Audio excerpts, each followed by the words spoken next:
gone swimming in this water. Not so much because it's cold, but more so because I'm not really a swimmer. I was born in a landlocked country, and that country, you guys, is Laos, landlocked country. Okay, back to what I was saying.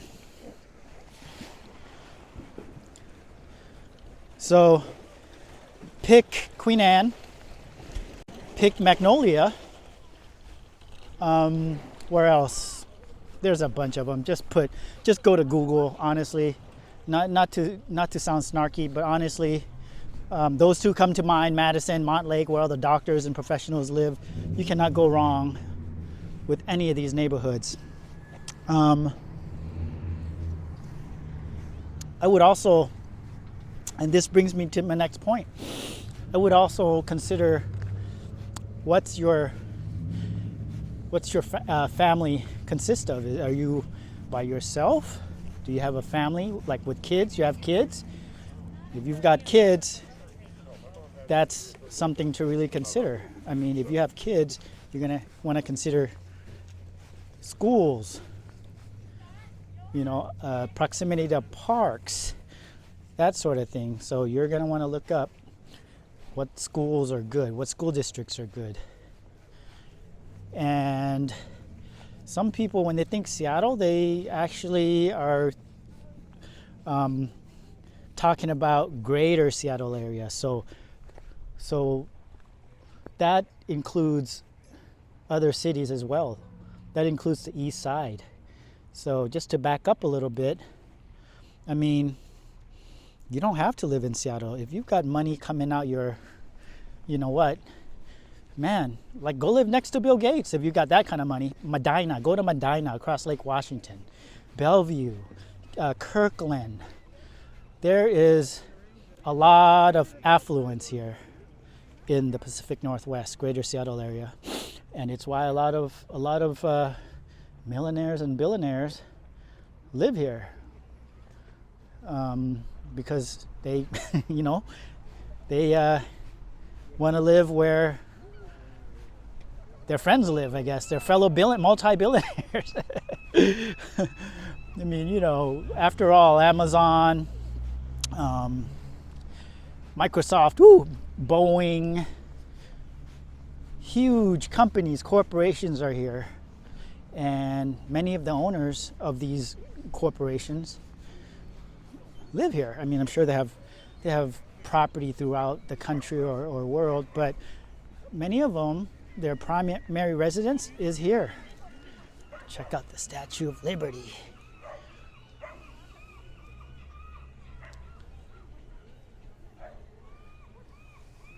So yeah, consider the east side for sure. But just know that if you live on the east side and you have to take the 520 bridge to get to Seattle, it's good coffee. You're going to have to pay a toll, and that toll is not cheap. They keep jacking up the price, but that's how it is here. Seattle's expensive and becoming more expensive by the day. So I would say consider the east side, okay? Queen Anne, Magnolia, Montlake. What else did I name? Madison. If I've left out any neighborhoods, feel free to let folks know in the comments. Let's create a list. So number one is look at your money situation. Number two, consider your family composition. Are you by yourself? Are you living with someone? Are you, do you have kids? Are you living with your concubine? That word cracks me up, concubine. You know what I mean? So consider schools. And then, where do you work? Can you work from home? This is my number three. Do you work from home? Can you telecommute? Can you work remotely, or do you have to go to the office? If you work for Amazon, like in downtown Seattle, that's something to consider. You might want to then live downtown, although these days you can actually work from home as an Amazon employee. Depends on your job, your position, that sort of thing. So you have to consider proximity to work, commute times, that sort of thing. These days, a lot of Amazon workers are actually working remotely, and the flight to suburbia is a real thing. People are renting and buying homes far away from downtown Seattle. This is something that you wouldn't see before. You wouldn't see an Amazon worker live in Kent, Auburn even, or even Puyallup, Tacoma. But nowadays, I mean, why not? If you can work from home, and let's talk about if you're looking to buy property, a house or a condo, right?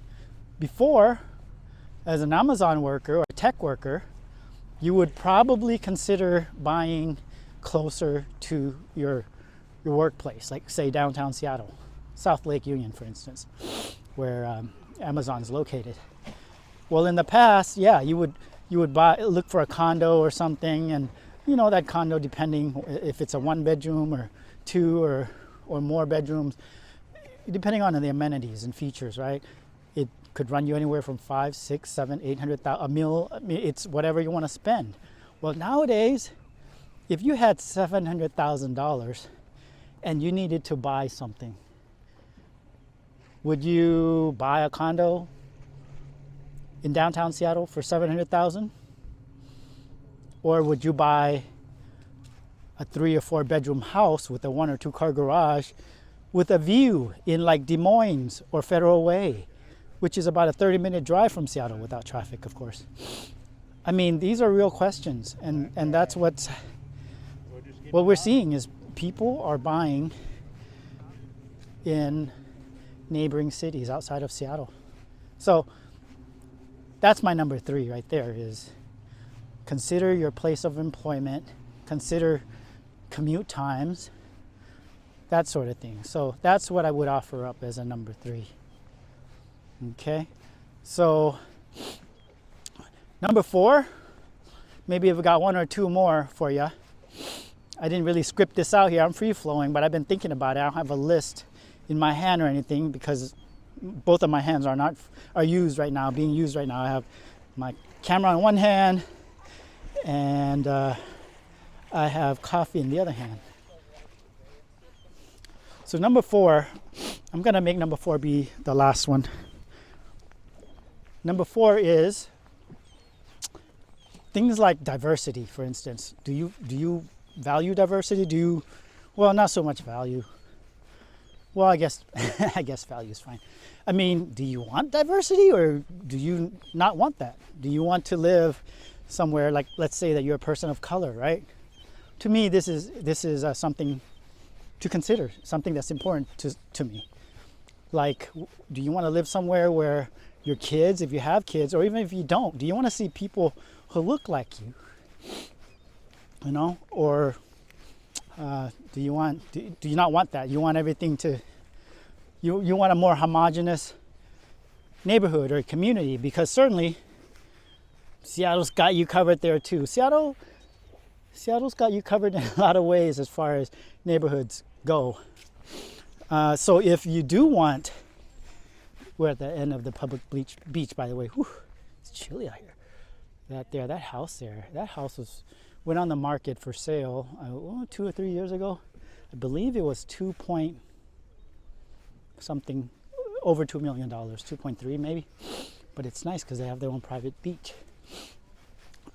Many of these houses have their own private beach. Anyway, back to what I was saying. So if diversity is important to you, that's something to really consider. Some neighborhoods that come to mind are Beacon Hill. Beacon Hill is a historically Asian American neighborhood, but that's changing rapidly. The beauty of Beacon Hill is that it's really close to downtown. I mean, it's one exit away from downtown Seattle, really. It connects to the International District, which is right south of downtown. It's close to everything. It's really centralized. Close to the airport, close to the east side, close to West Seattle, Alki Beach, which is where I'm at right now. and it's why it's really popular now. So it's changing, though. The demographics are changing rapidly, actually. So that's one neighborhood. And then you have like Columbia City, which is down from Beacon Hill in the valley. Columbia City is another neighborhood. And Columbia City and Beacon Hill too, North Beacon Hill though. They're nice neighborhoods because of different factors, okay? But the light rail is a feature that I think is really attractive for Beacon Hill, North Beacon Hill, once again, North Beacon Hill. North Beacon Hill has a light rail station, and Columbia City also has a light rail station. So those are good neighborhoods that it's changing, but there's diversity. Close to amenities, centrally located, and it's going to be a little bit more affordable for many people. And then Rainier Beach is another consideration, just right south. These are all South Seattle neighborhoods, by the way, just right south of Columbia City. And then you have Skyway, there's Burien, and then if we're talking greater Seattle area, then we're also including neighboring cities like Tukwila, like Des Moines, like Kent. And Burien actually is not a part of Seattle, so I want to clarify that. Burien is its own city. So you've got other cities that you could look at if that's what you're into. And the light rail is actually expanding south. So you could, as of right now, you could actually live in SeaTac or Tukwila and commute into the city via the light rail. So for some people that's more attractive than to have to drive into the city, so that's what I would offer up as a number 4. And I think that's all. I mean, to recap, money situation. Do you have a lot of money? Do you not have a lot of money, right? And then what was my number 2? My number 2 was, what's the family composition looking like for you? Are you by yourself? Are you married? Do you have kids? Are schools important? And then, what was the other one? Proximity to work. Where do you work? Do you have to drive to work? Do you have to, can you work remotely? That's number 3. And last but not least, is diversity important to you? Or do you not give a rip? Or do you not prefer that? Again, grain of salt, okay? I'm just sharing with you my take on where you should live. This is a Where You Should Live in Seattle vlog / video / life according to Dennis, aka Laotian. But hopefully we've caught 2 birds with one net with this video. Hopefully I was able to provide you with a sense of what the beach here at Alki Point, or at Alki Point, is actually to the left. There's a lighthouse, 12 o'clock, and I could actually see it from here. 12 o'clock. One day we'll visit that lighthouse. But a little history about that is that's where the settlers landed when they discovered Seattle. That word cracks me up, discover. Okay, so yeah, hopefully we achieved those 2 goals. Showed you the beach, talked to you a little bit about where you should live if you're going to move here, and take everything with a grain of salt, okay? Everyone has their own opinion.